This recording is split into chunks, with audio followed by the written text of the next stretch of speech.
এক হচ্ছে ইমানি পরীক্ষা, দুই হচ্ছে সম্পদ দিয়ে পরীক্ষা, তিন হচ্ছে জ্ঞান দিয়ে পরীক্ষা, চার হচ্ছে ক্ষমতা দিয়ে পরীক্ষা।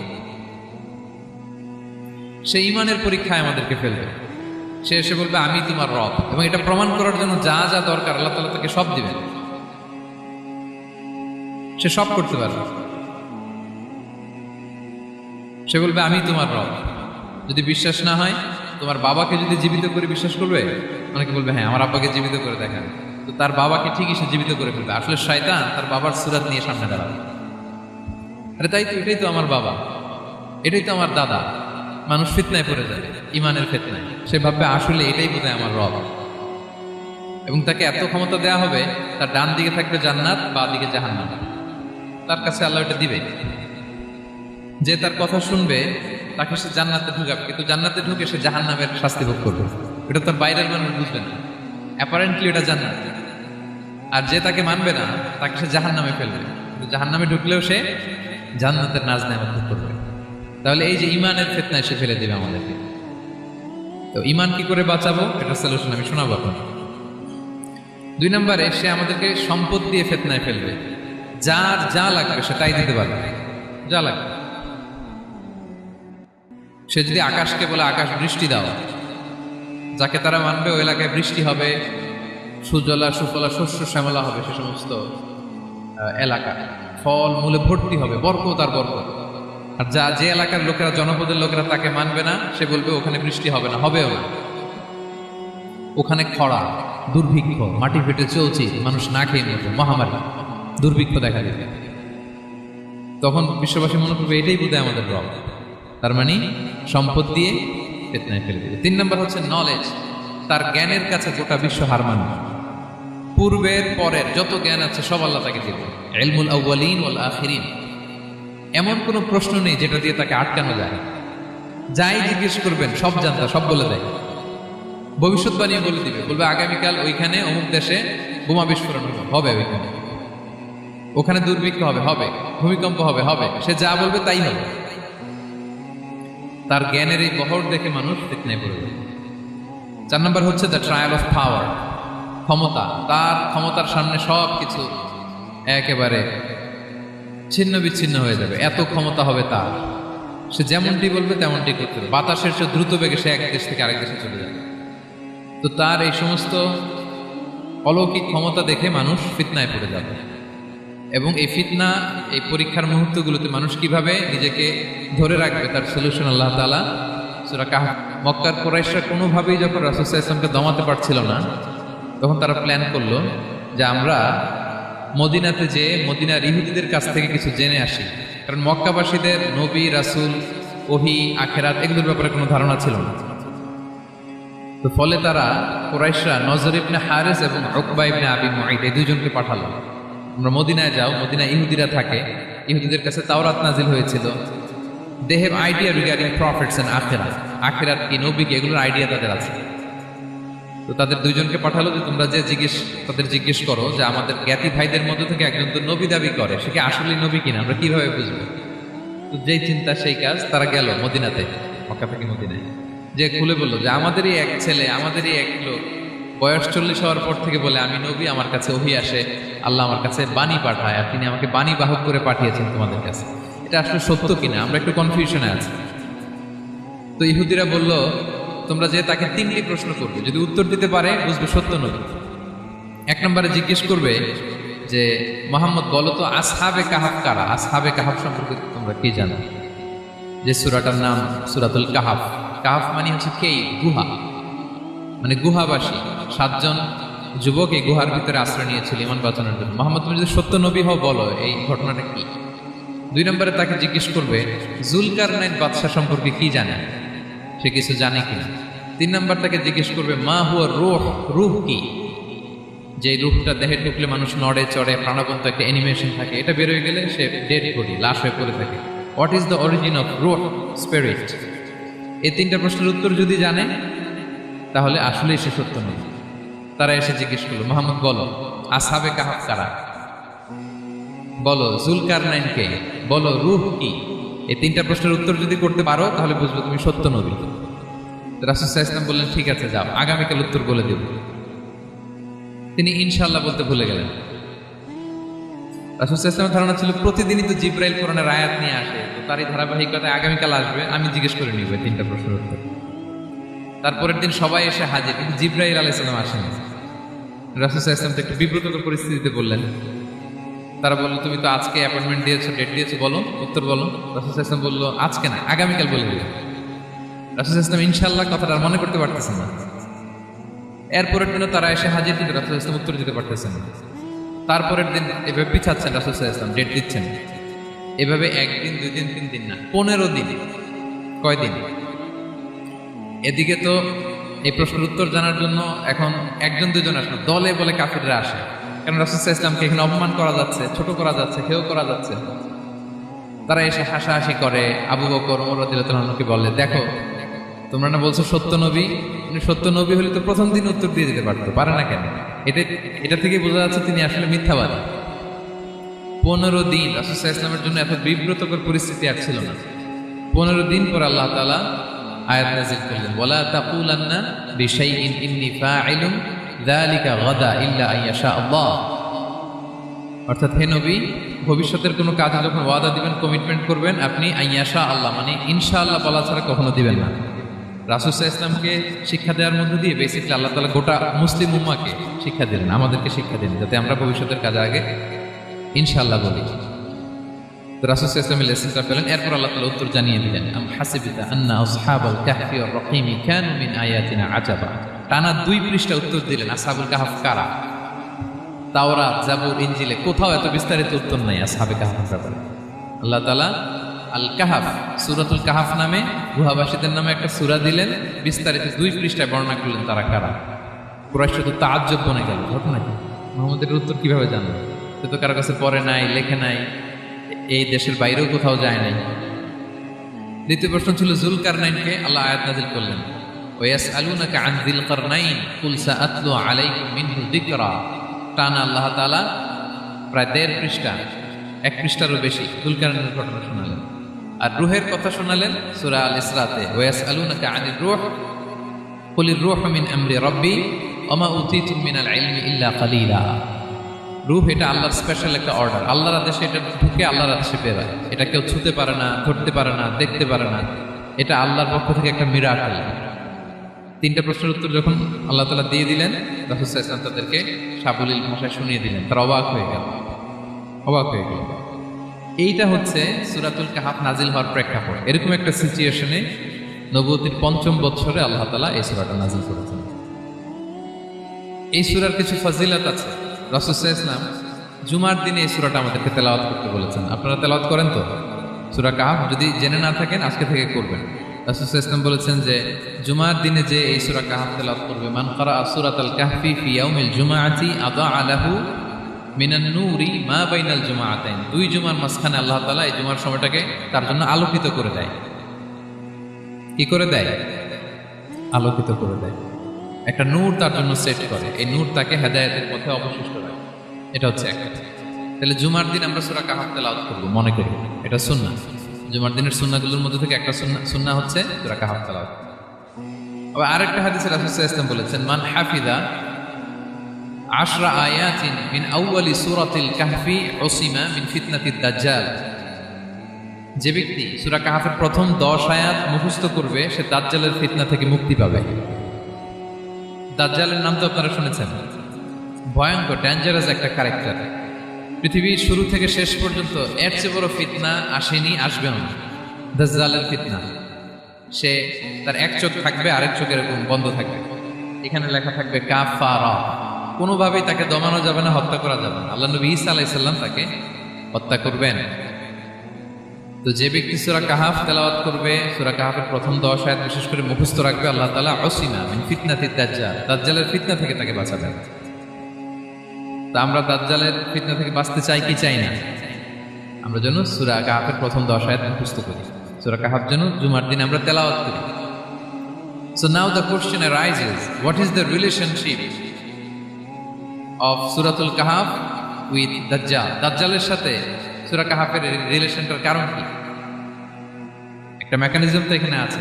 এত সূরা থাকতে রাসূল সাল্লাল্লাহু আলাইহি ওয়াসাল্লাম কেন বলেন যে সূরা কাহাফ পড়লে দাজ্জালের ফিতনা থেকে বাঁচবে? কারণটা কি? এর কারণ হচ্ছে দাজ্জাল আমাদেরকে যে সমস্ত জিনিস দিয়ে ফিতনায় ফেলবে, ওই ফিতনাগুলোর সলিউশন আল্লাহ তাআলা সূরা কাহফের ভিতরে রেখে দিয়েছেন। দাজ্জাল 4টা জিনিস দিয়ে আমাদেরকে ফিতনায় ফেলবে। ট্রায়াল অফ ফেথ, 1 নম্বর। ঈমানের পরীক্ষায় সে আমাদেরকে ফেলবে, আমাদের বিশ্বাস নিয়ে ছিনিমিনি খেলবে সে। এটার সলিউশন আছে সূরা কাহফ, আমি বলবো আস্তে আস্তে। 2 নম্বরে দাজ্জাল আমাদেরকে ফিতনায় ফেলবে দ্য ট্রায়াল অফ ওয়েলথ, সম্পদ দিয়ে সে আমাদেরকে ফিতনায় ফেলবে। 3 নম্বর দ্য ট্রায়াল অফ নলেজ, জ্ঞান দিয়ে সে আমাদেরকে ফিতনায় ফেলবে। 4 নম্বর দ্য ট্রায়াল অফ পাওয়ার, ক্ষমতা দিয়ে সে আমাদেরকে ফিতনায় ফেলবে। দাজ্জাল 4টা জিনিস দিয়ে আমাদেরকে পরীক্ষায় ফেলবে। কয়টা? 1 হচ্ছে ঈমানি পরীক্ষা, 2 হচ্ছে সম্পদ দিয়ে পরীক্ষা, 3 হচ্ছে জ্ঞান দিয়ে পরীক্ষা, 4 হচ্ছে ক্ষমতা দিয়ে পরীক্ষা। সে ঈমানের পরীক্ষায় আমাদেরকে ফেলবে। সে এসে বলবে আমি তোমার রব, এবং এটা প্রমাণ করার জন্য যা যা দরকার আল্লাহ তাআলা তাকে সব দিবেন। সে সব করতে পারবে। সে বলবে আমি তোমার রব। যদি বিশ্বাস না হয়, তোমার বাবাকে যদি জীবিত করে বিশ্বাস করবে? অনেকে বলবে হ্যাঁ আমার আব্বাকে জীবিত করে দেখান। তো তার বাবাকে ঠিকই সে জীবিত করে ফেলবে। আসলে শয়তান তার বাবার সুরাত নিয়ে সামনে দাঁড়াবে। আরে তাই তো, এটাই তো আমার বাবা, এটাই তো আমার দাদা। মানুষ ফিতনায় পড়ে যায়, ঈমানের ফিতনায়। সে ভাববে আসলে এটাই বোধহয় আমার রব, এবং তাকে এত ক্ষমতা দেয়া হবে, তার ডান দিকে থাকবে জান্নাত, বাঁ দিকে জাহান্নাম। তার কাছে আল্লাহ এটা দিবে। যে তার কথা শুনবে তাকে সে জান্নাতে ঢুকাবে, কিন্তু জান্নাতে ঢুকে সে জাহান্নামের শাস্তি ভোগ করবে। এটা তার বাইরের মানুষ বুঝবে না, অ্যাপারেন্টলি এটা জান্নাত। আর যে তাকে মানবে না তাকে সে জাহান্নামে ফেলবে, কিন্তু জাহান্নামে ঢুকলেও সে জান্নাতের নাজ নেয়ামত ভোগ করবে। তাহলে এই যে ঈমানের ফিতনায় সে ফেলে দেবে আমাদেরকে। তো ঈমান কি করে বাঁচাবো, এটা সলিউশন আমি শোনাবো আপনাদের। 2 নম্বরে সে আমাদেরকে সম্পদ দিয়ে ফিতনায় ফেলবে। যার যা লাগবে সে তাই দিতে পারবে, যা লাগবে। সে যদি আকাশকে বলে আকাশ বৃষ্টি দাও, যাকে তারা মানবে ওই এলাকায় বৃষ্টি হবে, সুজলা সুফলা শস্য শ্যামলা হবে, সে সমস্ত এলাকা ফল মূলে ভর্তি হবে, বরকত আর বরকত। আর যে এলাকার লোকেরা, জনপদের লোকেরা তাকে মানবে না, সে বলবে ওখানে বৃষ্টি হবে না, হবেও না। ওখানে খরা, দুর্ভিক্ষ, মাটি ফেটে চলছি, মানুষ না খেয়ে মরবে, মহামারী, দুর্ভিক্ষ দেখা দেবে। তখন বিশ্ববাসী মনে করবে এটাই বোধহয় আমাদের রব। তার মানে সম্পদ দিয়ে ফিতনায় ফেলে দেবে। 3 নম্বর হচ্ছে নলেজ, তার জ্ঞানের কাছে গোটা বিশ্ব হার মানবে। পূর্বের পরের যত জ্ঞান আছে সব আল্লাহ তাকে দিবে। ইলমুল আউয়ালিন ওয়াল আখিরিন, এমন কোনো প্রশ্ন নেই যেটা দিয়ে তাকে আটকানো যায়। যাই জিজ্ঞেস করবেন সব জানতা, সব বলে দেয়। ভবিষ্যৎবাণীও বলে দিবে, বলবে আগামীকাল ওইখানে অমুক দেশে বোমা বিস্ফোরণ হবে, ওইখানে ওখানে দুর্ভিক্ষ হবে, হবে ভূমিকম্প হবে, হবে। সে যা বলবে তাই হবে।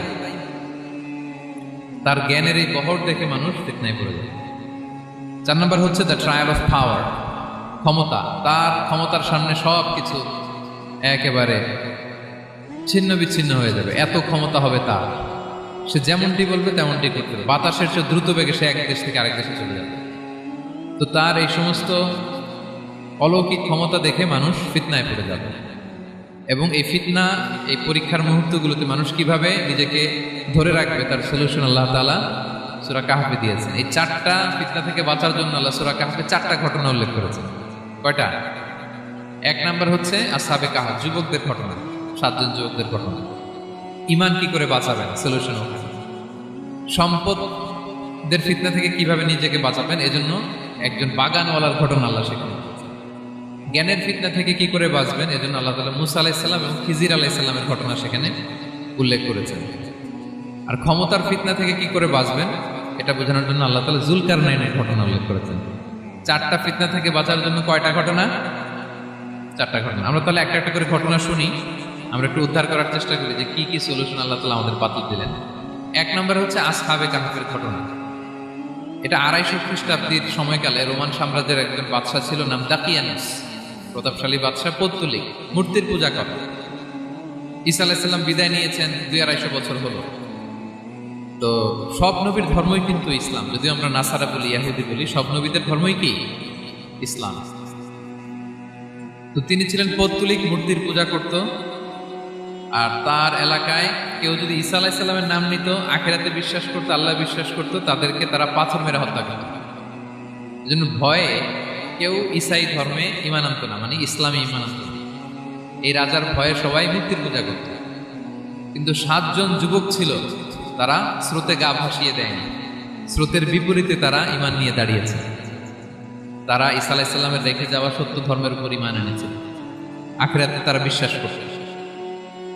তো এই 7 জন যুবকের কথা ছড়াতে ছড়াতে রাজা দাকিয়ানুসের কাছে চলে যায়। উনি তো রেগে মেগে ডেকে পাঠালো 7 জনকে।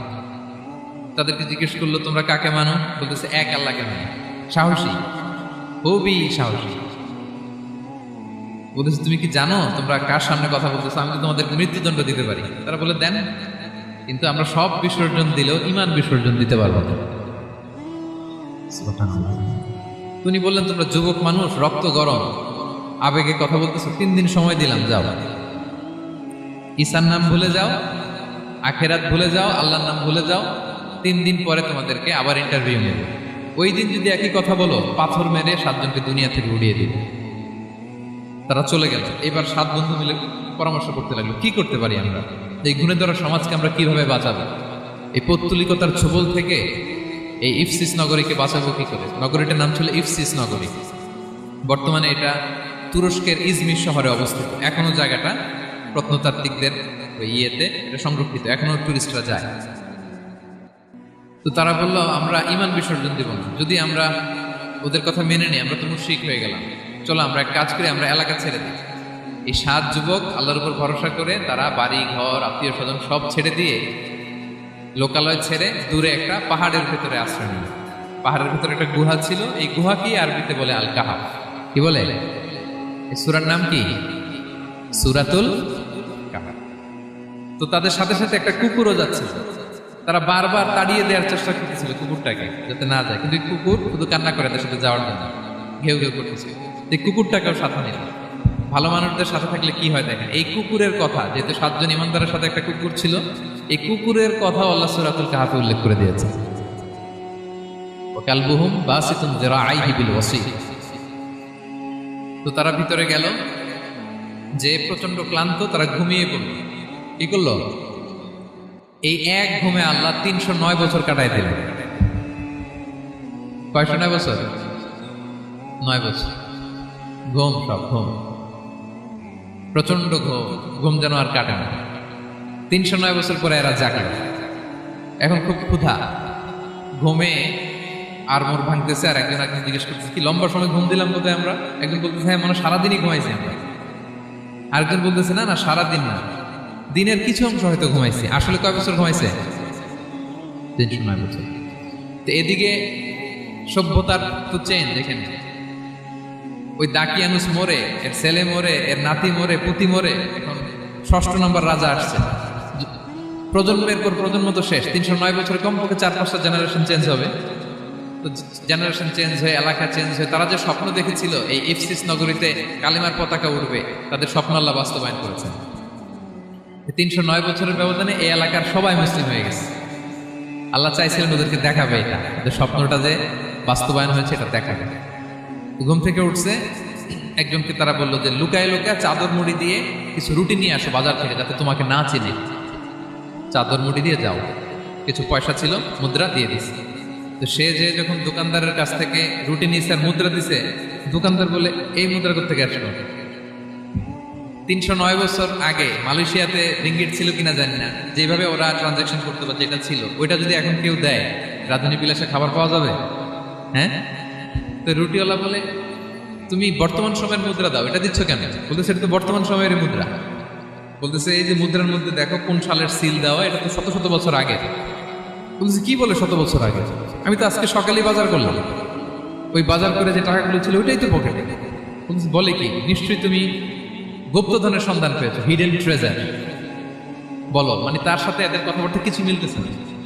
পরে তাকে ধরে ওই সময়কার রাজার কাছে নিয়ে গেছে। ওই রাজা আবার মুসলিম, সবাই মুসলিম তখন।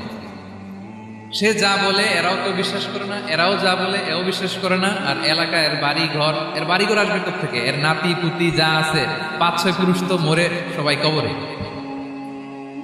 তখন তার কথা শুনে সবাই অবাক। তো এটা মিলানোর জন্য তারা 309 বছর আগের দাকিয়ানুস বাদশার সরকারি যে নথিপত্র, এই পুরাতন ছিঁড়া নথিপত্র তারা বের করলো। বের করে দেখি ঠিকই দাকিয়ানুস নামে এক বাদশা ছিল, আর অনেক শত শত বছর আগে মোস্ট ওয়ান্টেড 7 জন যুবক ছিল। যাদের ব্যাপারে এক্সিকিউশনের অর্ডার ছিল, এখন দেখে তারা অবাক। লম্বা ঘটনা আমি শর্ট করে বলতেছি। পরে সবাই মিলে তাকে সহ ওই গুহায় গেল। গুহায় যাওয়ার পরে সে বাকিদেরকে ডাকতে গুহার ভিতরে ঢুকলো। আল্লাহ তাআলা 7 জনকে ওইখানে মৃত্যু দিয়ে দিলেন। চিরকালের জন্য এই 7 জন ঘুমায় পড়ল। আর এলাকাবাসী রাজা সহ ওইখানে তারা একটা মসজিদ নির্মাণ করলো। This is the story of আসহাবে কাহাফ। তো এলাকাবাসী যদিও মুসলিম হয়েছিল, কিন্তু আখিরাতের ব্যাপারে তাদের একটা সন্দেহ ছিল যে আসলে মানুষ মরার পরে কি আবার জীবিত হবে, মৃত্যুবরণ করার পরে আবার মানুষ জীবিত হবে। তাদের মনের মধ্যে একটা সন্দেহ ছিল যে আসলে মারা গেলে মানুষ আবার উঠতে পারে। তাদের এই সন্দেহ দূর করার জন্য আল্লাহ তাআলা এই 7 জনকে 309 বছর ঘুম পাড়িয়ে আবার জীবিত করলেন। সুবহানাল্লাহ বিহামদিহি। তাহলে ঈমান কিভাবে বাঁচাতে হয় এটার প্রেরণা আমরা এই 7 যুবকের কাছ থেকে পাই। এখানে যেটা আমরা শিখি প্রিয় ভাইরা, 1 নম্বর লেসন হচ্ছে আমাদের গুড কোম্পানি লাগবে, রাইটাস পিপল, মানে আমাদের সার্কেলটা ভালো হইতে হবে। তাদের 7 জনের সার্কেলটা খুব ভালো ছিল, ফলে তারা বিপথে যায়নি এবং তারা এমন শক্ত সিদ্ধান্ত নিয়েছে যে আল্লাহ তাআলা সেটাতে বরকত দিয়েছেন, গোটা সমাজকে আল্লাহ তাআলা চেঞ্জ করে দিয়েছেন। এটা হচ্ছে 1 নম্বর লেসন। আপনি ঈমান বাঁচাতে হলে আপনার সার্কেল ভালো লাগবে। খুঁজবেন যে এলাকায় যাবেন ওখানে নামাজি সার্কেল কারা আছে, ওখানে জ্ঞানী গুণী সার্কেল কারা আছে, ওখানে ভালো কাজ করতে চায়, একে অপরকে সহযোগিতা করে, কল্যাণের পথের যাত্রী কারা আছে খুঁজতে হবে আপনাকে। খুঁজে ওই সার্কেলে আপনি যুক্ত হবে, তাইলে ঈমান বাঁচানো যাবে। ক্লিয়ার? 2 নাম্বার হচ্ছে conflict between believers and disbelievers it's universal. সত্য মিথ্যার লড়াই এটা চিরন্তন, আজীবন থাকবে। এটা ওনাদেরও ছিল, এখনো আমাদের লড়াই করে যেতে হচ্ছে, আমাদের ভবিষ্যৎ প্রজন্মও করবে। এই লড়াইটা আমরা করে যেতে চাই, কি বলেন? হ্যাঁ, থামা যাবে না, আমরা থামতে আসিনি। আমরা এই লড়াইটা করে যাব, আমরা সত্যের কথা বলেই যাব ইনশাআল্লাহ। বলে 3 নাম্বার হচ্ছে যে লেসনটা আমরা পাই, অনেকগুলো লেসন, আমি খুব প্রেসাইজলি বলতেছি। যুবকরা চাইলে একটা সমাজকে পাল্টে দিতে পারে। এই পৃথিবীতে যত বড় বড় বিপ্লব হয়েছে এগুলো যুবকরা এনেছে। তারা হচ্ছে সভ্যতা করার কারিগর। আসহাবে কাহাফ আমাদের এই সময়ের নওজওয়ানদের জন্য প্রেরণা, তারা আমাদের জন্য প্রেরণার বাতি হয়। তারা যেমনি ঈমানকে রক্ষা করেছে, আমাদের যুবকরা চাইলেও তাদের ঈমানি চেতনাতে স্পিরিট দিয়ে সমাজটাকে পাল্টে দিতে পারে। কি বলেন? এখানে বেশিরভাগই তো যুবক। হ্যাঁ, গুড সার্কেলে থাকবেন তো আপনারা, সত্যের পক্ষে সবাই থাকবেন তো, আল্লাহ তাআলা কবুল করুন। আচ্ছা, এবার 2 নাম্বার ছিল সম্পদের ফিতনা, কিভাবে বাঁচবেন। আসহাবে কাহাফের পরে সূরা কাহাফে আল্লাহ তাআলা একজন বাগানওয়ালার ঘটনা বলেছে। 2 জন বন্ধু, একজন একটু গরিব, সে বিশ্বাসী, আরেকজন ধনী, সে অবিশ্বাসী। তাকে আল্লাহ তাআলা বিশাল বড় খেজুরের বাগান আর আঙ্গুরের বাগান দিয়েছেন, বিশাল, অনেক বড় বিজনেস ম্যাগনেট। তো এই সম্পদের অহংকার সে করত। সে প্রায় তার গরিব বন্ধুকে বলতো যে তোর চেয়ে আমার সম্পদও বেশি, সন্তানও বেশি, জনবল বেশি, লোকবল বেশি, অর্থবল বেশি, সব বেশি।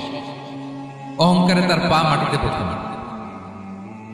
আর সে আখিরাতে অবিশ্বাস করত এবং সে বলতো যে এই সম্পদ আমারে বাঁচাবে, চিরকাল আমাকে স্মরণীয় করে রাখবে, এই সম্পদ কোনোদিন যাবে না। অনেক বড় বড় ধনীরা আছে, তারা এরকম মনে করে যে আমি এত বড় সিআইপি, আমি এত বড় বিজনেস ম্যাগনেট, এই দিন বোধহয় আর চেঞ্জ হতে পারে না, আমার আজীবনই বোধহয় এত পাওয়ার থাকবে, এত সম্পদ থাকবে। এটা ভুল ধারণা। এটা কি ভুল ধারণা? এই যে তুরস্কে দুর্ভিক্ষ হইল না, আপনারা দেখছেন না যে অনেক সম্পদের মালিক বাড়ি ঘর ভেঙে রাস্তা ফকির। এখন ওই যে রিফিউজিদের জন্য যে খাবার আসছে ওখানে লাইনে দাঁড়াইছে, কারণ এখন লাইনে না দাঁড়ালে খাবারও তো মিলবে না। 1000 কোটি টাকার মালিক ছিল, ভেঙে চুরে সব শেষ। এখন রিলিফের নেওয়ার জন্য দুস্থদের কাতারে ওখানে দাঁড়াইছে, কারণ দাঁড়াইলেই কিছু খাবার পাওয়া যাবে, খিচুড়ি পাওয়া যাবে, তা না হলে তো খাবারটাও মিলবে না। এই যে বঙ্গবাজারে আগুন লাগলো আমাদের বাংলাদেশে, 20টা-25টা দোকান ছিল অনেকের যাদের অন্যান্য বিজনেস আছে তারা হয়তো সার্ভাইভ করতে পারতেছে, কিন্তু এমন অনেক ব্যবসায়ী ছিল সব শেষ, জ্বলে পুড়ে, তার টাকা পয়সা পুঁজি স্বপ্ন সব শেষ। তো ধনীকে গরিব বানাতে আল্লাহর 1 সেকেন্ডও লাগে না। ওই বিশাল প্রাসাদ থেকে টেনে ভাঙ্গা থালা হাতে দিয়ে রাস্তায় নামাইতে আল্লাহর কয় সেকেন্ড লাগে বলেন তো? 1 সেকেন্ডও লাগে না। সো এই লেসনটা কিন্তু আমাদের নিতে হবে। এবং ওই ব্যক্তির নসিবে তাই ঘটেছিল। সে যখন অহংকার করতেছিল, আল্লাহ তাআলা আকাশ থেকে হুসবান, একটা আগুন পাঠালেন, ওই আগুন এসে তার আঙ্গুরের বাগান, তার খেজুরের বাগান, বিশাল মাইলকে মাইল এই বাগান চালিয়ে পরে মুহূর্তের মধ্যে সারখার করে, এবং মুহূর্তের মধ্যে সে পথের ভিখারি, ফকির। এই ঘটনাটা এনে আল্লাহ তাআলা সম্পদশালীদেরকে রিমাইন্ডার দিলেন যে এই সম্পদের ফিতনায় তোমরা পড়ে যেও না। আমরা সম্পদশালী হলে বাস্তবতা অনেক সময় ভুলে যাই। সূরাতুল হুমাযাতে আল্লাহ তাআলা বলেন, ইয়াহসাবু আন্না মালাহু আখলাদা। সম্পদশালীরা মনে করে এই সম্পদ আমাকে চিরকাল বাঁচিয়ে রাখবে, চিরকাল বোধহয় এই সম্পদ আমার হাতে থাকবে। না, এটা হাতের ময়লা, আজ আছে কাল নাই, যে কোনো সময় চলে যেতে পারে। এটা হচ্ছে ম্যাটেরিয়ালিস্টিক আউটলুক, বস্তুবাদী চিন্তা থেকে এই আমাদের ধনী ভাইদের এই সমস্যাটা হয়। ভোগবাদী চিন্তার প্রভাব আর কি। সম্পদ যখন হাতে থাকে ধরাকে সরাজ্ঞান করে, মনে করে যে সবই আমার কন্ট্রোলে। না, আপনারে ওই গরিবের কাতারে আনতে, ওই রিলিফের সম্পদ নেওয়ার জন্য ওই লাইনে দাঁড় করাইতে আল্লাহর 1 সেকেন্ডও লাগে না। এটা খেয়াল রাখতে হবে। আমরা যখন প্রাইভেট কারে চড়ি, মাঝে মাঝে অনেকে এসে হাত পাতে, এদেরকে ছোট করা যাবে না। গল্পটা আল্লাহ ভিন্ন করতে আল্লাহর 1 সেকেন্ডও লাগে না। ওইদিকে আমি দাঁড়ায় হাত পাততাম আর উনি প্রাইভেট কারে বসে থাকতো। আল্লাহ চাইলে এরকম করতে পারতেন না? পারতেন। তো এখান থেকে আমাদের জন্য শিক্ষা হচ্ছে, সম্পদ এটা ক্ষণস্থায়ী, আজ আছে কাল নাই। এটা ক্ষণস্থায়ী, এটাকে এভারলাস্টিং মনে করা যাবে না। এভারলাস্টিং হচ্ছে আখিরাত। ওয়ালাল আখিরাতু খায়রুল লাকা মিনাল উলা। আখিরাত তোমার জন্য দুনিয়ার চেয়ে শ্রেষ্ঠ। এবং আল্লাহ তাআলা দৃষ্টান্ত একটা দিয়েছেন যে দুনিয়ার জীবনটা হচ্ছে কামা, ওই পানির মতো, যেটা আনজালনাহু মিনাস সামা, আকাশ থেকে নাজিল করেছি। ওই পানি ক্ষেতের মধ্যে পড়ে ফসল, ফুল ফসল হয়েছে।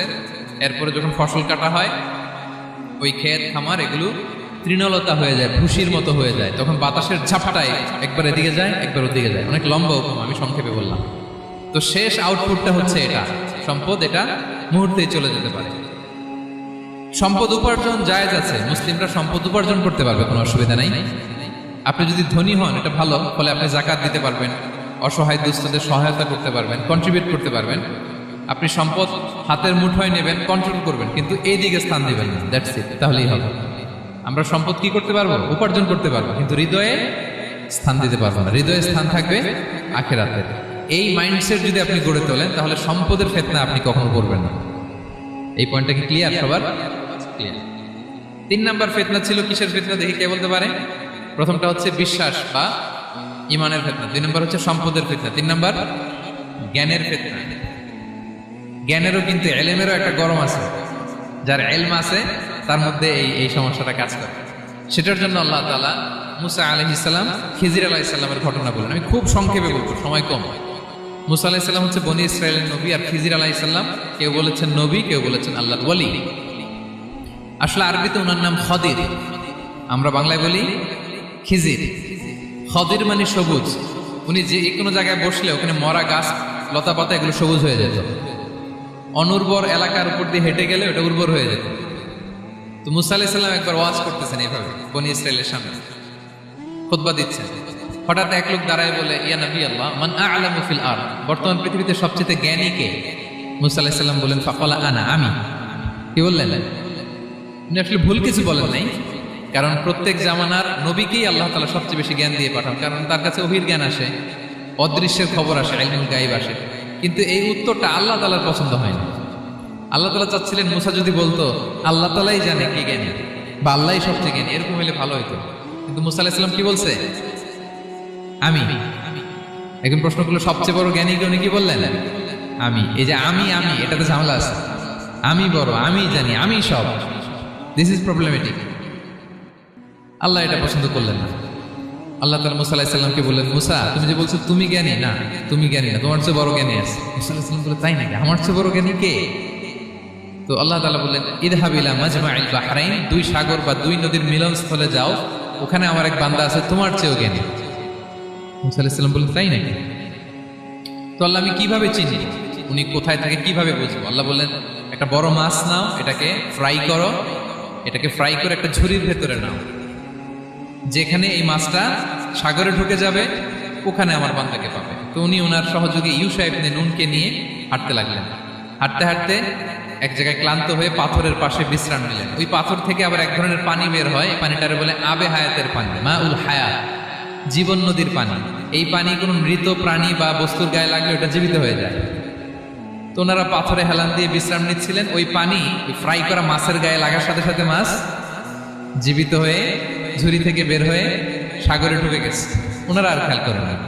এরপর আবার হাঁটতে লাগলেন। হাঁটতে হাঁটতে যখন ক্লান্ত শ্রান্ত তখন বলে, এই ইউসা, আমাদের ওই মাছ ফ্রাই মাছটা দাও, এখন খাই। ঝুড়ি খুলে দেখে মাছ নাই। মাছ গেল কোথায়? তখন ইউসা বললো, হয়তো আমরা যে পাথরের ওখানে বিশ্রাম নিয়েছিলাম ওখানে আমরা মিসিং, ওখানে হারাই ফেলছি। চলো চলো, আরে ওদিকে তো যাইতে হবে আমাদের।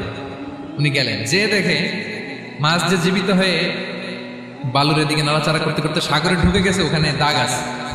মুসা আলাইহিস সালাম ঢুকলেন সুরঙ্গ, ঢুকে দেখে চাদর গায়ে দিয়ে এক লোক শুয়ে আছে। সালাম দিলেন, আসসালামু আলাইকুম। ওই লোক চাদর আর সরায় না, ভিতর থেকে বলতেছে ওয়ালাইকুম আসসালাম। তো চাদরের ভিতর থেকে উনি বলে, মানান, তুমি কে? মুসা আলাইহিস সালাম বললেন, আনা মুসা, আমি মুসা। উনি বলেন, মুসা বনি ইসরাইল, বনি ইসরাইলের মুসা? বললেন, হ্যাঁ। কেন এসেছো? এবার চাদর খুললেন। বলতেছে, আপনার কাছ থেকে কিছু শিখতে আসছি। আল্লাহ বলছে, আপনি নাকি সবচেয়ে বড় জ্ঞানী। আমি ভুল করে বলে ফেলছিলাম আমি। আল্লাহ বলছেন যে আপনি নাকি জ্ঞানী। বলতেছে, না, তুমি আমার জ্ঞান নিতে পারবে না, ওই ধৈর্য শক্তি তোমার নাই। মুসা আলাইহিস সালাম বললেন যে আপনি যে কোনো শর্তে আমাকে একটু রাখেন কয়েকদিন আপনার সাথে, আমি রাজি। বললেন, না, তুমি পারবা না। মুসা আলাইহিস সালাম জোর করতে লাগলেন। অবশেষে খিদির আলাইহিস সালাম রাজি হলেন। বললেন, শর্ত হচ্ছে আমি যাই করি আর না করি আমাকে কোনো প্রশ্ন করা যাবে না। মুসা আলাইহিস সালাম বললেন, ওকে। সফর শুরু হলো। সামনে নদী, এক লোক তাদের নৌকা দিয়ে নদী পার করাই দিল। নদী পারাপারের পর খিজির আলাইহিস সালাম লাঠি দিয়ে নৌকার তলাটা ছিদ্র করে দিলেন। মুসা আলাইহিস সালাম বললেন, ইন্নালিল্লাহ, এটা আপনি কি করলেন? ওরা আমাদেরকে নদী পার করে দিল, আর যে ভাড়াটা আসছিল এটাও নিল না, আমাদেরকে সম্মান দেখলো, আপনি নৌকা ছিদ্র করে দিলেন। খিজির আলাইহিস সালাম বলছে, এই যে আমি বলছিলাম না তুমি ধৈর্য ধারণ করতে পারবে না, যাও, তোমার রাস্তায় তুমি, আমার রাস্তায় না। মুসা আলাইহিস সালাম আবার ক্ষমা চাচ্ছেন যে আপনি আমার ক্ষমা করেন, আমি তো ভুলে গেছি। আর প্রশ্ন করবেন। চলতে লাগলেন। হঠাৎ বাচ্চারা খেলতেছে, এক বাচ্চাকে ধরে হত্যা করলেন খিজির আলাইহিস সালাম। এবার তো মুসা আলাইহিস সালাম রেগে গেছে, আপনি করলেন ডাকে, নিষ্পাপ ফুলের মতো শিশুকে হত্যা করলেন। খিজির আলাইহিস সালাম বলে, এই যে আমি জানতাম যে তুমি ধৈর্য ধারণ করতে পারবে, তোমার রাস্তা এক, আমার রাস্তা এক, যাও। এবার মুসা আলাইহিস সালাম করজোর করতেছে যে this is the last chance, একটা ফাইনাল চান্স দেন, একটা সুযোগ দেন, আর আমি প্রশ্ন করবো না, এটাই লাস্ট। বললেন, ওকে, ঠিক আছে। হাঁটতে হাঁটতে এক ইহুদি বসতির সামনে যে হাজির, দুজনই খুব ক্ষুধার্ত, খাবার চাইলো, এরা আবার কৃপণ, খাবার দিল না। তো খিজির আলাইহিস সালাম বললেন, ঠিক আছে, খাবার যেতে দিচ্ছেন, আমরা চলে যাই। যাওয়ার পথে দেখতেছে এই এলাকার একটা দেয়াল ভেঙে পড়ে যাবে। উনি বললেন, মুসা, চলো এটা ঠিক করে দেই। দুইজন মিলে প্রচন্ড ক্ষুধায় এটা সেটা এনে দেয়ালটা তৈরি করতেছে। মুসা আলাইহিস সালাম তো এমনি রাগী, পেটে আবার ক্ষুধা, আবার বলছে কিছু বলাও যাবে না। তিনি এবার আর প্রশ্ন করেন, বলতেছে, ওরা এত কিপটামি করলো আর আপনি এটা করে দিলেন, আপনি তো চাইলে এটা টাকা নিতে পারতেন, পারিশ্রমিক নিতে পারতেন চাইলে। এই কথা বলার পর খিজির আলাইহিস সালাম বললেন, হাযা ফিরাকু বাইনি ওয়া বাইনিক, এখানেই তোমার আর আমার সেপারেশন, আর সামনে আগানো যাবে না, তোমার কোনো ধৈর্যই নেই। তো এতটুকু তোমাকে আমি বলি যে আমি একটাও আল্লাহর আদেশ ছাড়া করি নাই, আল্লাহর আদেশে আমি করেছি। কি? এক নম্বর হচ্ছে ওই যে আমাদের ভাড়া নিতে চাইলো না, আমাদেরকে পার করে দিল, নৌকাটা ছিদ্র করেছি কারণ এই এলাকায় একজন জালিম বাদশা আছে, সে নৌকা পেলেই গরিব মাঝিদের নৌকা সিজ করে নিয়ে যায়। তো এটাকে যখন তলায় ছিদ্র করে দিছি, এই রাজার লোকেরা এসে দেখবে যে এটা তলা ছিদ্র, পানি ঢুকতেছে, এটা আর নেবে না, ওরা পরে সামহাও এটা রিপেয়ার করে চালাইতে পারবে। মুসা আলাইহিস সালাম বলে, সুবহানাল্লাহ, তাই তো, এটা তো আমি বুঝতে পারি নাই। আর ওই ছোট শিশুটাকে হত্যা করছি, ও অনেক বড় জালিম হবে এলাকা, তার ফিতনায় এলাকাবাসী তটস্থ থাকবে, সে তার মা বাবাকেও জাহান্নামে নেবে, এজন্য আল্লাহ তাআলা আদেশ দিয়েছেন আমাকে, আল্লাহর আদেশে আমি তাকে হত্যা করেছি। মুসা আলাইহিস সালাম বললেন, তাই তো, এটা তো অনেক ভালো কাজ করছেন। তাইলে বলতেছে, তাহলে ওইটা বলে, খাবারও দিল না, এত কৃপণ, এদের দেয়াল কেন ঠিক করতে গেলেন আপনি? তখন তিনি বললেন যে আসলে এটা একটা ইয়াতিমদের ঘর ছিল, দুইটা ইয়াতিম শিশু, তাদের বাবা মা খুব ভালো ছিল, আর এই দেয়ালের নিচে আছে গুপ্তধন, এই দেয়ালটা পড়ে যাবে, এই গুপ্তধন তারা ছোট মানুষ নিতে পারবে না, এলাকাবাসী তাদেরকে বঞ্চিত করে নিয়ে যাবে। আমি দেয়াল গড়ে দিলাম যাতে করে তারা যখন প্রাপ্তবয়স্ক হয় নিজেদের সম্পদ নিজেরা বুঝে নিতে পারে। সুবহানাল্লাহ ওয়া বিহামদিহি। মুসা আলাইহিস সালাম বলে, তাই তো, এগুলো তো আমি বুঝতে পারি নাই। তো এই ছিল খুব সংক্ষিপ্ত পরিসরে মুসা আলাইহিস সালাম খিজির আলাইহিস সালামের ঘটনা। তো রাসূল সাল্লাল্লাহু আলাইহি ওয়াসাল্লাম বুখারীতে একটা চমৎকার কথা বলেছেন, তিনি বলেছিলেন, ওয়াদিদনা আন্না মুসা সাবার হাত্তা ইউকাসা আলাইনা মিন আমরিহিম। রাসূল সাল্লাল্লাহু আলাইহি ওয়াসাল্লাম বলেছিলেন, ইস, আমার ভাই মুসা যদি আরেকটু ধৈর্য ধরতো তাহলে আরো কিছু আল্লাহর তথ্য আমরা জানতে পারতাম। এখান থেকে, এই ঘটনা থেকে আমরা কি শিখলাম? প্রথম যেটা আমরা শিখলাম, জ্ঞান নিয়ে বড়াই করতে নেই, ঠিক কিনা? জানার কোনো শেষ নেই, জাননেওয়ালার উপরও জাননেওয়ালা আছে, জ্ঞানীর উপরও জ্ঞানী আছে। আপনি কিছু জেনেই মনে করবেন না আমি সব জানি। আপনার চাইতেও বেশি জ্ঞানী অনেকে আছে। অনেক সময় বক্তার চাইতেও শ্রোতারা অনেক জ্ঞানী। হয়তো এখানে এমন অনেক জ্ঞানী লোক আছে যার ধারে কাছেও আমরা কেউ নেই, হতে পারে। সো আমি সব জানি, এটা ভুল, এটা শয়তান বলে। এটা কে বলে? শয়তান বলে। আবু নাওয়াস একটা কবিতা লিখেছেন, ওয়াকুল্লি মান ইয়াদঈ ফিল ইলমি ফালসাফাতান হাবাসতা শাইআন ওয়া গাবাত আনকা আশিয়াউ। কেউ যদি বলে আমি সব জানি, তুমি তাকে বৃদ্ধাঙ্গুলি দেখিয়ে বলো আপনি কিছুই জানেন না, আপনি অল্প কিছু জেনেছেন, জানার এখনো অনেক বাকি। তাহলে মুসা আলাইহিস সালামের এই ঘটনা জিজ্ঞেস করা হলো কে জ্ঞানী, উনি বললেন আমি জ্ঞানী। এরকম কি আমরা কখনো বলবো? না। সবচাইতে বড় জ্ঞানী কে? ওয়া ফাওকা কুল্লি যী ইলমিন আলিম। সবচাইতে বড় জ্ঞানী আল্লাহ তাআলা। সো জ্ঞান নিয়ে আমরা অহংকার করব না। 2 নম্বর যে শিক্ষাটা আমরা পাই, ওই যে নৌকা দিয়ে পারাপার হচ্ছিল, তখন একটা চড়ুই পাখি এসে সাগরের মধ্যে মুখ দিয়েছে। তো খিজির আলাইহিস সালাম বললেন, মুসা তুমি কি চড়ুই পাখিটা দেখতে পাচ্ছ? হ্যাঁ দেখতে পাচ্ছি। চড়ুই পাখিটা যে সাগরে মুখ দিয়ে দেখতে পাচ্ছ? হ্যাঁ দেখতে পাচ্ছি। তখন খিজির আলাইহিস সালাম বললেন, চড়ুই পাখিটা সাগরে মুখ দিয়ে পানি খাওয়ার পরে চড়ুই পাখির ঠোঁটে বা চঞ্চুতে যতটুকু পানি লেগে আছে, এই পানিটা হচ্ছে তোমার, আমার এবং মহাবিশ্বের আমাদের সকলের জ্ঞান। আর এই মহাসাগরের সকল পানি হচ্ছে আল্লাহ তাআলার জ্ঞান। আল্লাহ তাআলা বলেছেন, ওমা উতিতু মিনাল ইলমি ইল্লা কালিলা। আমি তোমাদেরকে একেবারে অল্প জ্ঞান দিয়েছি, একেবারে অল্প। এই রহস্যে ঘেরা এই মহাবিশ্বের অনেক কিছুই আমাদের অজানা। প্রিয় ভাইরা, আমরা অনেক কিছু জানি না, আমাদের এই লিমিটেড নলেজ এগুলো ধরে না, তারপর আমরা জ্ঞানের বড়াই করি। আপনারা উপমাটা বুঝতে পারছেন? একটা নৌকা থেকে চড়ুই পাখি ঠোঁট দিয়ে পানি খাচ্ছে, পানি খাওয়ার পরে স্বভাবতই চড়ুই পাখির ঠোঁটে একটু পানি তো লাগবে। খিজির বললেন যে এই পানিটা হচ্ছে তোমার, আমার, পৃথিবীর সবার জ্ঞান, আর এই সাগরের বাকি পানিগুলো কার জ্ঞান? এবার বুঝতে পারছেন আল্লাহ তাআলার জ্ঞানের পরিধি। আমরা জ্ঞান নিয়ে যেন কখনো কি না করি, বড়াই না করি। জ্ঞান 2 ধরনের, একটা বাহ্যিক জ্ঞান, একটা অন্তর্নিহিত জ্ঞান। External knowledge, internal knowledge. আমরা যখন কোরআন হাদিস পড়ি আমাদের বাহ্যিক জ্ঞান অর্জন হয়। কোরআন হাদিস পড়লেই আপনি জ্ঞানী হয়ে যান। এটা কোরআন হাদিস পড়তে হয়, এটা ডাইজেস্ট করতে হয়, এটার উপর আমল করতে হয়। এই জ্ঞান অর্জন শেষে এরপরে আল্লাহর প্রিয় বান্দাদেরকে আল্লাহ অন্তরে ইলমের নূর দেন, ইলহাম দেন। That is the knowledge, that is the pure knowledge. আপনি হাফেজে কোরআন হয়ে ভাবেন না আপনি সব জানেন, আপনি বুখারী মুখস্থ করে ভাবেন না সব জানেন। এই সব জ্ঞান অর্জন করার পরে ইলমের নূর হাসিল হয়, সেটা আল্লাহ সবারে দেয়। সো এই অন্তর্নিহিত জ্ঞান, দূরদৃষ্টি, farsightedness, that is the pure knowledge. এটার জন্য বছরের পর বছর, যুগের পর যুগ সাধনা করতে হয়। সেটার জন্য এই জ্ঞান অর্জনের জন্য 3টা জিনিস করতে হয় ইলমের নূর অর্জনের জন্য। কয়টা? 1 হচ্ছে বিনয়, 2 হচ্ছে সফর, 3 হচ্ছে সবর। আবার বলি, 1 হচ্ছে বিনয়, 2 হচ্ছে সফর, 3 হচ্ছে সবর। আল্লাহ তাআলা আল্লাহর নবীকে তাওরাত দেওয়ার পরেও আরো ট্রেনিং সেশন করাইছেন খিজির আলাইহিস সালামের কাছে। যাও ওনার কাছে গেলে তুমি ছোট হবা, নত হবা। জ্ঞান যদি আমি নিতে চাই আমাকে ছোট হইতে হবে।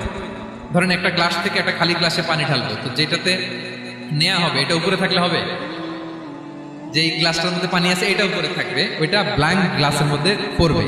আপনি নলেজ, ইলম নিতে চাইলে আপনাকে নিচে থাকতে হবে, উনি উপরে থাকবেন। আপনার শায়েখ আপনাকে দিবে, আপনার উস্তাদ আপনাকে দিবে, আপনার মুর্শিদ আপনাকে দিবে। বুঝতে পেরেছেন? তাহলে আমাদেরকে হাম্বলনেস লাগবে। শিখতে হইলে হাম্বল হইতে হয়, বিনয়ী হইতে হয়। আচ্ছা, 2 নাম্বার সফর করতে হয়। এটা আল্লাহ মুসা আলাইহিস সালামকে দিয়ে করাইছেন, যাও পিছে পিছে উস্তাদের পিছে পিছে ঘুরো। তো এই জন্য সফর করতে হয়। এখন ঘরে বসে অনেক কিছু জানা গেল, উস্তাদের সান্নিধ্য লাগে, সফর করতে হয়। আমাদের ক্লাসিক আলেমরা হাদিস কালেকশনের জন্য শহরকে শহর সফর করতেন। এখন আমাদের আলেমরা দেওবন্দে যায়, মিশরে যায়, মদিনায় যায়। এখানকার মালয়েশিয়ান স্টুডেন্টরা দেশে বিদেশে যে নলেজ অর্জন করে। সফর আপনাকে লাগবে। তাহলে বিনয়, সফর, 3 নম্বরে কি? সবর। ধৈর্যশীল হইতে হবে। দেখেন মুসা আলাইহিস সালাম বারবার প্রশ্ন করে ফেলতেছেন, বারবার ওয়াদাভঙ্গ করতেছেন। এরকম করলে হবে না, ধৈর্য লাগবে। ধৈর্যের বলে বলিয়ান হলে তখনই আপনার মধ্যে ইলম আসবে। তাহলে জ্ঞানের ফিতনায় পড়ার আর আমাদের কোনো সম্ভাবনা আছে? আমরা বিনয়ী হব, আমরা জ্ঞান আল্লাহর দিকে ফিরাই দেব। আমরা বলবো উনি সবচেয়ে ভালো জানেন। পারা যাবে তো ইনশাআল্লাহ? আচ্ছা, আমি একেবারে শেষ পর্যায়ে চলে আসছি, 2-1 মিনিটের মধ্যে শেষ করে দিচ্ছি। 3 নাম্বার ছিল কিসের ফিতনা? 4 নাম্বার ক্ষমতার ফিতনা। এই ফিতনা থেকে বাঁচার জন্য সর্বশেষে আল্লাহ তাআলা জুলকারনাইনের ঘটনা বলেছেন।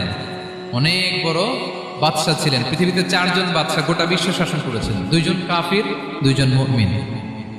কাফির একজন হচ্ছে নমরুদ, যিনি ইব্রাহিম আলাইহিস সালামকে আগুনে ফেলেছিলেন, আরেকজন হচ্ছে বখতে নাসার, যাকে ইংরেজিতে বলে নেবুচারনেজার দ্য সেকেন্ড, দ্বিতীয় নেবুচারনেজার। তারা কোনো নির্দিষ্ট এরিয়ার বাউন্ডারির বাদশা না, গোটা বিশ্বের বাদশা ছিলেন এই 2 জন কাফির। আর 2 জন বাদশা ছিলেন গোটা বিশ্বকে শাসন করেছেন, তারা ছিলেন মুমিন। একজন হচ্ছে সুলাইমান আলাইহিস সালাম, আল্লাহর নবী, আরেকজন হচ্ছে জুলকারনাইন, গোটা বিশ্ব শাসন করেছেন, প্রাচ্য থেকে পাশ্চাত্য সব জায়গায় তিনি গিয়েছেন, ইসলামের বাণী প্রচার করেছেন, জালিমদেরকে শায়েস্তা করেছেন। তো এরকম দিক বিদিক তিনি জয় করতেছিলেন। অনেকে জুলকারনাইনকে আলেকজান্ডার দ্য গ্রেটের সাথে গুলিয়ে ফেলে না। ম্যাসিডোনিয়াতে যে আলেকজান্ডার দ্য গ্রেট ছিল, উনি আর জুলকারনাইন এক নন। জুলকারনাইন হচ্ছে আল্লাহ তাআলার প্রিয় একজন বান্দা, অনেক বড় সাহসী বীর পুরুষ ছিলেন, গোটা বিশ্বে ইসলাম প্রচার করেছেন। করতে করতে করতে করতে অনেক বড় ঘটনা, আমি সব শেষের ঘটনাটা বলি। উনি জর্জিয়া, বর্তমান যে জর্জিয়ার তিবলিসি এরিয়া, এখানে এসে একটা এলাকার সন্ধান পেলেন, যারা ওনাকে এসে বলল যে এখানে একটা জঙ্গলি গ্রুপ আছে যাদের নাম ইয়াজুজ মাজুজ, তারা এসে আমাদের উপর হামলা করে। হে জুলকারনাইন, আমরা আপনাকে ট্যাক্স কালেক্ট করে দিচ্ছি, আপনি তাদের মাঝে আর আমাদের মাঝে একটা প্রাচীর তৈরি করে দেন। আপনারা ইয়াজুজ মাজুজের নাম শুনেছেন না? ইংরেজিতে বলে গগ ম্যাগগ। নূহ আলাইহিস সালামের 4 সন্তান ছিল, হাম, সাম, ইয়াফাস, কানাআন। এই ইয়াফাসের বংশধর হচ্ছে ইয়াজুজ মাজুজ, জঙ্গলি, হাজার হাজার শুধু বংশ বিস্তার করে। তারা এসে লোকালয়ে মানুষের উপর আক্রমণ করে, তাদের গবাদি পশু এগুলো ছিনিয়ে নেয়, ফলমূল খেয়ে ফেলে। তো জুলকারনাইন বাদশার কাছে যখন বিচার দেওয়া হলো, উনি বললেন ঠিক আছে, তোমাদের ট্যাক্স দেওয়া লাগবে না, তোমরা শারীরিক পরিশ্রম করে আমাকে সাহায্য করো। তো উনি বর্তমানে হচ্ছে এক পাশে কৃষ্ণ সাগর, ব্ল্যাক সি, আরেকদিকে কাস্পিয়ান হ্রদ বা কাস্পিয়ান সাগর, এর মাঝখানে 1200 কিলোমিটার লম্বা মাউন্টেন রেঞ্জ, পাহাড়ি এরিয়া, আপনারা গুগলে দেখবেন। এইখানে 2 পাহাড়ের মাঝখানে ফাঁকা জায়গায় তিনি বড় বড় লোহার পাত প্রথিত করলেন, গেড়ে দিলেন। এরপরে তামা, সীসা গালিয়ে বিশাল একটা ওয়াল তৈরি করলেন। এটা জুলকারনাইন উনার বানানো ওয়াল বা ড্যাম, প্রাচীর। এখন আর ইয়াজুজ মাজুজ আসতে পারে, ওরা আর আসতে পারে না। ওরা প্রতিদিন এটা ভাঙার চেষ্টা করে, কিন্তু ভাঙতে ভাঙতে আরেকটু ভাঙলেই ভেঙে যাবে। ওরা বলে আগামীকাল ভেঙে ফেলবে, ইনশাল্লাহ বলতে ভুলে যায়। এজন্য এরপরের দিন এসে দেখে আবার এটা আগের মতো হয়ে আসে। কিয়ামতের আগ দিয়ে ওদের মধ্যে এই ইনশাআল্লাহর প্রেরণা আসবে। তাদের একজন বলে উঠবে, আগামীকাল ইনশাআল্লাহ আমরা এটা ভেঙে খান খান করে দেবো, ঠিকই ভেঙে ফেলবে। তখন তারা ভেঙে চুরে কুটি কুটি ইয়াজুজ মাজুজের দল এসে হামলে পড়বে। সামনে পড়বে তাবারিয়া সাগর, এক দল এসে তাবারিয়া সাগর এমন ভাবে খাবে, এই দল যাওয়ার পরে আরেক দল এসে এখানে যে সাগরে যে পানি ছিল এটা কল্পনাই করতে পারবে না। তারা পৃথিবীতে ফিতনা ফাসাদ করবে। ঈসা আলাইহিস সালাম তখন আসবেন, দোয়া করবে আল্লাহ তাআলার কাছে, মুমিনরা একটা মহামারী দিবে আল্লাহ তাআলা ইয়াজুজ মাজুজের মধ্যে, ওরা মরে যাবে সব। এরপর বিশাল এক পাখি এসে তাদেরকে আল্লাহর মর্জি মাফিক এমন এক জায়গায় ফেলে আসবে, কেউ জানবে না। তো তারা যে পচে গলে মাটির সাথে মিশেছিল, এই গলিত লাশ থেকে মাটি খুব উর্বর হয়ে যাবে। এরপর আল্লাহ তাআলা পৃথিবীর মধ্যে বারাকা দিবেন, কিছু রোপণ করলে তাড়াতাড়ি ফুলে ফেপে বড় বড় ফলমূল হচ্ছে। তো এটা কিয়ামতের আলামতের অন্য কোনো আলোচনায় হয়তো আমরা বলবো। তো জুলকারনাইন তিনি বিশাল এখানে প্রাচীর তৈরি করে দিয়েছিলেন, এবং প্রাচীর তৈরি করে দিয়ে তাদেরকে বলেছিলেন যে যতদিন আল্লাহ তাআলা চাইবেন এটা থাকবে, এবং যেদিন আল্লাহ তাআলার আদেশ আসবে এটা ভেঙে খান খান হয়ে যাবে। তার মানে দেখেন, এত পাওয়ারফুল, এত শক্তিশালী, এত ক্ষমতাধর হওয়ার পরেও তিনি তার ক্ষমতাকে কার দিকে ফিরিয়ে দিয়েছেন? যে আল্লাহ যতদিন চাইবে এই প্রাচীর টিকে থাকবে, যেদিনই আল্লাহ তাআলার